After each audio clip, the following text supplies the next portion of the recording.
Chapter 2 Holy Bad Timing, Batman, from Dick's POV. I still couldn't understand it. The universe was determined to screw up my life in every way it could. Why'd the Riddler have to strike today? I told Batman as we drove to Commissioner Gordon's office. I don't know, Robin. That's just how life is sometimes, he answered.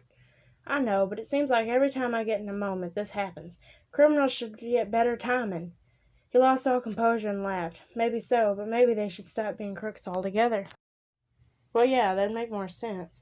But I still wish I didn't have to screw up my social life. It was going so well, and bang, here I am on the way to the commissioner's office to hear what the Riddler's done. I'll probably end up messing with this all night and tomorrow, and there goes my weekend. Hopefully we can just get in and out quick, I remarked.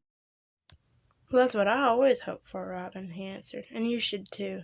Gosh, Batman, you're right as usual. When we got to Commissioner Gordon's office, on his desk was a little clown doll with a porcelain head, hands, and feet. Do you understand it, Batman? Commissioner Gordon asked. Child's play, if you look close enough, he replied, passing the clown to me. I looked it over and further examined it with a bat magnifier. Holy crossword puzzle!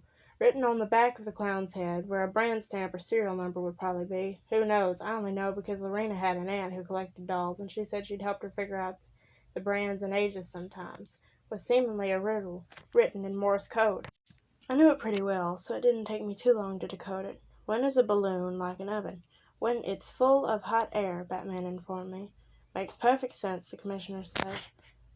But what's it mean, Batman? Police Chief O'Hara asked. A balloon full of hot air is a hot air balloon, he explained. Holy aviation! The International Hot Air Balloon Convention is being held at the airfield, I exclaimed. Exactly. But that isn't all that worries me. Who do we know that parades around as a clown? Saints be with us, Chief O'Hara exclaimed. The Joker! The Joker and the Riddler. I fear what they're plotting, the commissioner remarked. As do I, Commissioner. Well, we aren't stopping them standing here talking. Come on, Robin. Batman turned to leave, and I followed. See you both later, the commissioner said as we left. As we raced in the Batmobile to the airfield to try to get a grasp on what the Riddler and possibly, or probably, the Joker were plotting, I started a conversation. What do you think they're doing, Batman? I asked. Anything is more than likely, Robin. But no matter what scheme they're planning, I'm sure we can bring them to justice, he replied. Gosh, yes. Somehow we always manage. I just wish we could manage some other time when I wasn't supposed to be spending the afternoon with my pretty Lorena. I know, you're annoyed. Very, actually. Anyway, maybe she talked to Aunt Harriet some. She seems to like her, and I'm glad if she does.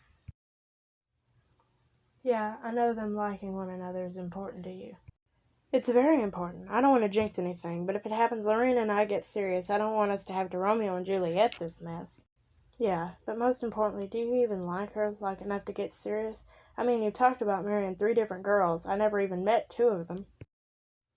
Of course, the one he had met was Susie Williams, a girl who ended up at the Wayne Foundation Home for Delinquent Girls.